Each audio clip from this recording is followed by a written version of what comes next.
स्वागत है आप सभी का एक बार फिर से हमारे चैनल आरएन क्लासेस में। और आज मैं आप लोगों के सामने डिस्कस करने जा रहा हूं कि आरआरबी एनटीपीसी फॉर्म भरते समय क्या क्या सावधानी बरतनी चाहिए, कौन कौन से जगह पे मिस्टेक हो सकता है, उसी बारे में मैं डिस्कस करूंगा। हालांकि बहुत सारे बच्चों ने फॉर्म डाल दिया होगा, लेकिन मुझे ऐसा लग रहा है कि बहुत सारे लोगों ने अभी फॉर्म नहीं डाला होगा, क्योंकि बहुत सारे लोग कुछ सर्टिफिकेट वगैरह का भी वेट कर रहे होंगे। एक्चुअली मैं एक फॉर्म आज डाल रहा था, तो मैं शुरू से लेकर लास्ट तक इस पे जो भी मेरा अपना एक्सपीरियंस था फॉर्म डालते समय वो मैं शेयर करूंगा। सबसे पहले बता दो कि जैसे ही आप उस लिंक पे जाओगे, सबसे पहले आपको वन टाइम रजिस्ट्रेशन करना पड़ता है। रजिस्ट्रेशन में आपका जो बेसिक डिटेल्स है, नाम, date of birth, father's name, mother's name, first your email verification, phone number verification, उसके बाद वो कैप्चा डाल के वो पासवर्ड सेट करके वो आपका वन टाइम वेरिफिकेशन कंप्लीट हो जाएगा। एक चीज़ और ध्यान रखना है आपको कि जैसा कि मुझे ये परेशानी हुआ था कि ईमेल थोड़ा सा लेट से आता है। एक बार, दो बार, तीन बार एक टाइम क्लिक किया, फिर उसके बाद ईमेल पे ओटीपी नहीं आया, बट आफ्टर 2 आवर ईमेल पे ओटीपी आ गया था। तो थोड़ा सा ये प्रॉब्लम आ रहा था। हो सकता है कि आज आ रहा होगा, पहले नहीं आ रहा होगा, तो इस पर ध्यान रखिएगा। थोड़ा सा ईमेल ओटीपी में थोड़ा सा समय लगता है, तो उसके लिए पैनिक नहीं होना है। उसके बाद ईमेल ओटीपी और नंबर ओटीपी जब आने के बाद आप वन टाइम रजिस्ट्रेशन आपका हो जाएगा। उसके बाद एक मैसेज आ जाएगा आपके मेल और मोबाइल नंबर दोनों पे। फिर उसके बाद जाओगे आप उस वेबसाइट पे, रेलवे की वेबसाइट पे, वहाँ पे वो क्लिक करोगे अप्लाई। जब आप अप्लाई पे क्लिक करोगे तो वहाँ आपका ऑलरेडी चूंकि अकाउंट बन गया रहेगा। अब लॉग इन योर अकाउंट, जैसे ही आप लॉग इन करोगे तो वहाँ पे जितने भी सारे वैकेंसी अभी चल रही है, जैसे कि टेक्नीशियन की खुली हुई है, CEN 06 10+2 वालों के लिए, और CEN 05 ग्रेजुएशन वालों के लिए। तो पहले आपको जिस पे भी करना हो, जैसा कि मैं ग्रेजुएशन से पहले बात करता हूँ, तो पहले आप ग्रेजुएशन वालों पे जाओगे। वहाँ पे सबसे पहले आप एक आरआरबी सेलेक्ट कर लेना, जो भी आप लोगों को जिससे भरना हो। आरआरबी सेलेक्ट करने में अब क्या ही सोचना, बहुत दिन सोचने के लिए लगे हैं, बस अब आरआरबी डाल के पढ़ाई करना शुरू कर दो। उसके बाद वहाँ पे एक आएगा कि आप कभी आरआरबी में कभी आप निकाला तो नहीं गया किसी आरआरबी से, उसको टिक कर दीजिएगा कि नहीं, फिर आगे बढ़िएगा। अब जैसे ही आप आगे बढ़िएगा, आप जो पहले डाटा कुछ डाल के रखे थे, पर्सनल डिटेल्स, वो ऑटोमेटिक आ जाएगा।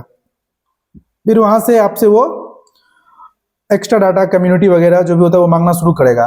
तो मैं जैसा कि देख पा रहा हूं, सबसे पहले ध्यान रखिएगा कि वो आपका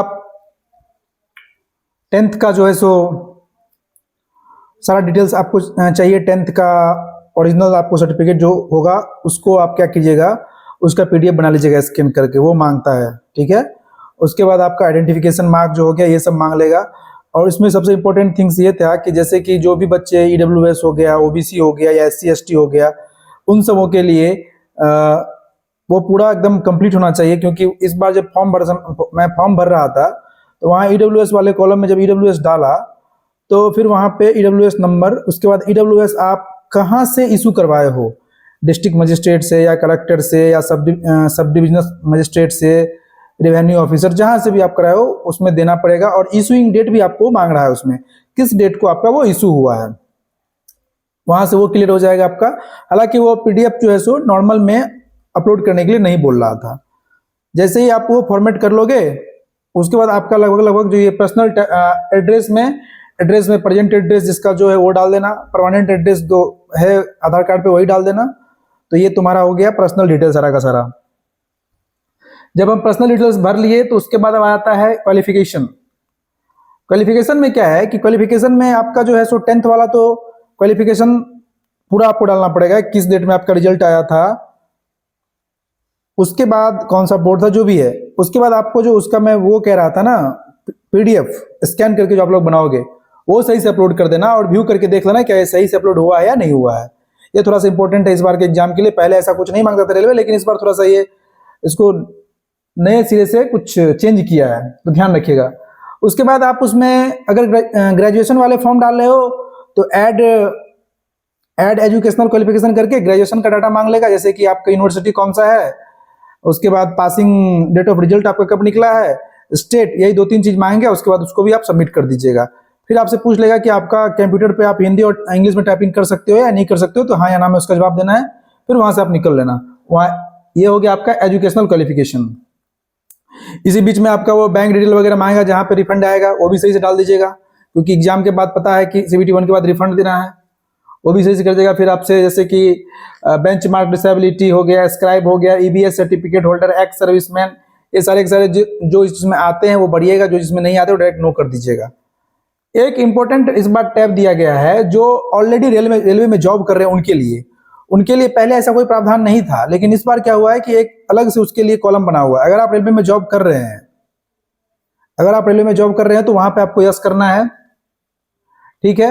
अगर आप उसके बाद ऑप्शन आएगा कि आपने NOC के लिए अप्लाई किया है, अगर आपने किया है तो यस कीजिए, अगर नहीं किया है तो नहीं कर दीजिए, क्योंकि वहां पे एक आपको जब नो कीजिएगा तो एक ब्लिंक करके आएगा कि DB के समय हमको NOC चाहिए, यानी कि आप जो जिस RRB से फॉर्म डाल रहे हैं अगर वहां पे आपका सिलेक्शन होता है तो DB के समय आपको NOC बना के देना पड़ेगा। उसके बाद आपसे पूछ लेगा कि आप किस जोन में कार्यरत हो, कहाँ पे कार्य कर रहे हो, कौन से पोस्ट पे कार्य कर रहे हो, group C, group D, like that. फिर आपका एम्प्लॉयमेंट नंबर, HRMS ID वगैरह पूछेगा तो वो सब डाल दीजिएगा। डेट ऑफ अपॉइंटमेंट आपसे पूछ लेगा, अकॉर्डिंगली आपका लेंथ ऑफ सर्विस वो डिसाइड करेगा। तो ये सब एम्प्लॉय के लिए वो सब केयरफुली इन चीजों को फिल कर दीजिएगा। नेक्स्ट अगर बात करें हम लोग एग्जामिनेशन लैंग्वेज वगैरह, वो भी सिलेक्ट कर लीजिएगा, हिंदी वाले हिंदी, इंग्लिश वाले इंग्लिश, ठीक है। आते हैं लास्ट टैब पे। वहां पे क्या होता है ना, लास्ट टैब पे आपको जो सारे डॉक्यूमेंट्स हैं वो सारे अपलोड करने होते हैं। तो वहां पे एक जो डॉक्यूमेंट है जैसे कि 10th क्वालिफिकेशन का, वो तो आप ऑलरेडी अपलोड कर चुके हैं पिछले वाले टैब में, बट यहाँ पे एक बार व्यू पे क्लिक करके देख लीजिएगा कि वो सही से अपलोड हुआ है या नहीं। उसके बाद फोटो और सिग्नेचर। अब प्रॉब्लम क्या हुआ मैं बताता हूँ। जब मैं फोटो अपलोड कर रहा था तो फोटो रिजेक्ट कर दिया, 2 बार रिजेक्ट किया। क्या प्रॉब्लम है तो मैं देखा तो बोल रहा है कि बैकग्राउंड व्हाइट होना चाहिए। थोड़ा सा मेरा व्हाइट नहीं था, ब्राउन कलर का था, कुछ येलो टाइप का था जब मैं जिसका कर रहा था अपलोड। तो फिर मैंने उसको बोला कि भाई व्हाइट वाला बैकग्राउंड लाओ, तो उसके बाद फोटो अपलोड हो गया। फिर प्रॉब्लम है सिग्नेचर अपलोड करने में। पहले क्या होता था कि सिग्नेचर डायरेक्टली हम उसको KB में कन्वर्ट करके, जितना उसका डिमांड था 30 से 70 KB के बीच में, उसमें करके उसको डाल देते थे। इस बार प्रॉब्लम क्या आ रहा है कि KB में तो कन्वर्ट हो जाएगा, प्लस और आपको जो उसका जो लेंथ और विड्थ है, जैसे कि 140 सेंटीमीटर उसका हॉरिजॉन्टल दिया गया है और 60 उसका वर्टिकल दिया गया, उसके अंदर में होना चाहिए आपका सिग्नेचर, प्लस 30 to 70 KB के बीच में होना चाहिए। इसको थोड़ा सा क्राइटेरिया फॉलो करना पड़ता है, तो अगर खुद से ना हो सके तो कहीं पे जाके करवा लीजिएगा, क्योंकि आप अगर चाहिएगा कि हम कैसे भी करके सिग्नेचर उसमें डाल दे, नहीं लेता है। तो ये 3 चीज हो गया आपका, सिग्नेचर मस्ट हो गया, फोटो अच्छे से अपलोड कर दीजिएगा और 10th का डॉक्यूमेंट। उसके बाद हर टैब में नेक्स्ट करने से पहले सारे डॉक्यूमेंट, सारे जो आपने फिल किए हैं इनपुट, सबको चेक कर लीजिएगा कि सही भरे हैं या गलत भरे हैं, क्योंकि एक बार सबमिशन के बाद फिर दोबारा मॉडिफिकेशन के लिए आपको हो सकता है कि कुछ रुपया वो चार्ज कर ले।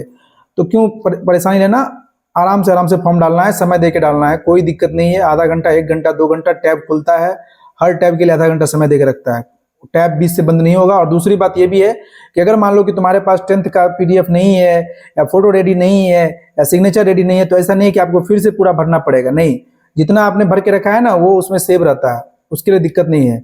आप आराम से उस पर जाके लॉग आउट कर सकते हो, फिर से जब आपका ये सारा डॉक्यूमेंट प्रिपेयर हो जाए तो फिर लॉग इन करके उसमें डाल देना। ये बहुत ही अच्छा, मतलब कि थोड़ा सा फ्रेंडली बनाया है, स्टूडेंट फ्रेंडली है, कि वो आसानी से इस काम को कर सके, ज़्यादा परेशानी ना उसको उठाना पड़े। फिर जहाँ जहाँ डिक्लेरेशन होगा वो डिक्लेरेशन को अच्छे से पढ़िएगा, उस पर टिक कीजिएगा। और इसमें जो इंपॉर्टेंट थिंग है वो ध्यान रखने वाली यही बात है कि जो नाम आप लोग भरिएगा, अपना नाम, पिताजी का नाम, माताजी का नाम या डेट ऑफ बर्थ, ये जो 10th स्टैंडर्ड में है उसके अकॉर्डिंग होना चाहिए, पूरा का पूरा हूबहू वैसा ही होना चाहिए। नहीं तो फिर डॉक्यूमेंट वेरिफिकेशन के समय आपको वो प्रॉब्लम में डाल देगा, फिर सब लोग भागे फिरेंगे एफिडेविट बनवाने के लिए। तो फॉर्म भरते समय ही आप लोग उसको अच्छे से एकदम बेसिक तरीके से सारा कुछ देख के क्लियर कर लीजिएगा। फोटो, व्हाइट बैकग्राउंड, क्लियर, और थोड़ा सा एकदम पूरा कट एंड क्लियर होना चाहिए, जिससे कि वो आपको रिजेक्ट ना करे। सिग्नेचर का भी बोल दिया कि KB तो फॉलो होना ही होना है, प्लस वो बॉक्स भी फॉलो करना पड़ेगा आपको, जो पिक्सल दिया गया है 140x60 वो करवा लीजिएगा। उसके बाद 10th का जो सर्टिफिकेट है उसको व्यू कर लीजिएगा। तो यही इंपॉर्टेंट थिंग है। उसके बाद सबमिट कर दीजिएगा, बात खत्म हो जाएगा। सबमिट करते ही पेमेंट में आएगा, पेमेंट आप जैसे करो, या तो QR कोड से डायरेक्ट वहाँ पे QR कोड से पे कर दो, या फिर credit card, debit card, account number जिसे भी करना है उसे कर दीजिए। उसके बाद जब ये सब हो जाएगा, एप्लीकेशन पेमेंट जब सक्सेस हो जाएगा तो आपको स्क्रीन पे दिखेगा कि ट्रांजैक्शन सक्सेसफुल। फिर आप बैक हो जाइएगा। बैक हो जाने के बाद एप्लीकेशन हिस्ट्री में जाके जब आप करोगे तो वहां से आपका एप्लीकेशन खुलेगा, फिर नीचे से प्रिंट करके PDF अपने पास रख लेना। ये हो गया ग्रेजुएशन पे जब अप्लाई करोगे। सेम टू सेम जब आप जाओगे लेवल 3 में अप्लाई करने के लिए या लेवल 2 में अप्लाई करने के लिए जो अंडर ग्रेजुएट कोर्स है, वहां पे आपको कुछ नहीं करना पड़ेगा। ऑलरेडी आपका सारा का सारा डाटा वहां पे सेव दिखाएगा विद इन 2 मिनट्स। जस्ट आपको कुछ चेंज करने की आवश्यकता है तो आरआरबी, जो आरआरबी आप चेंज जिससे भरना चाहते हो। उसके बाद मैं उसमें बताऊं, उसमें क्या होगा, उसमें क्वालिफिकेशन डालते समय 10th तो कंपलसरी है, उसमें ग्रेजुएशन का डालना पड़ेगा। लेवल 5 में उसमें लेवल 5 में ग्रेजुएशन का डाला था। लेवल जो 2 और 3 है इसमें 10+2 का आपको डालना पड़ेगा, कहाँ से आपने पढ़ा है, कौन से स्टेट से, कौन से जिला से, उसके बाद आपका क्या परसेंटेज रहा है, ये सब डाल दीजिएगा। और उसमें डॉक्यूमेंट अपलोड करने के लिए नहीं कहता है। फिर उसके बाद same process, yes yes yes करते जाइए लास्ट में जट से। उसके बाद पेमेंट कीजिए, ट्रांजैक्शन सक्सेसफुल, बैक आइए, एप्लीकेशन एडिट करके देख लीजिए, प्रिंट कर लीजिए, बात खत्म। तो कुल मिला के मैं यही कहना चाहूंगा कि फॉर्म भरते समय जो भी जिस कैटेगरी से आते हैं, ईडब्ल्यूएस हो या ओबीसी हो या एससी हो या एसटी हो या ईबीसी हो, इन चीजों का विशेष ध्यान रखिएगा कि आप लोग जो भी डॉक्यूमेंट अपलोड करिएगा डीबी के समय, वो जरूर उस डॉक्यूमेंट को मांगेगा। उसमें अगर कोई भी गलती रही तो आपको फिर जनरल में डाल देगा वो। फिर आप जनरल के क्राइटेरिया को फॉलो करिएगा, तभी आपको नौकरी मिलेगी, नहीं तो नौकरी नहीं मिलेगी। ध्यान रहे ये चीज। उसके बाद सिली मिस्टेक्स जो होते हैं उस पर ध्यान दीजिएगा, क्योंकि फॉर्म भरने के बाद फिर आप तैयारी करने में लग जाओगे, पता चलेगा कि मेरा नाम में कुछ स्पेलिंग गलत हो गया, फिर टेंशन में मरे रहोगे। जाओ एफिडेविट बनवाओ, फलाना करो, ढिंकाना करो, तो इन सबसे बचिएगा। तो यही मेरा आज का एक्सपीरियंस था। जब मैंने फॉर्म डाला, अच्छे से डाला, फॉर्म सक्सेसफुल रहा, सारा कुछ मैंने चेक किया लास्ट में। आप लोग जो फॉर्म नहीं डाले हैं वो लोग जाइए फॉर्म डाल दीजिए अच्छे से, और एक बार फॉर्म देख लीजिए क्या मैंने सही किया, क्या मैंने गलत किया, क्योंकि हो सकता है मॉडिफिकेशन का समय मिले तो मॉडिफिकेशन उस समय कर सके। मिलते हैं फिर अगले वीडियो में किसी न किसी टॉपिक पे, तब तक के लिए गुड नाइट।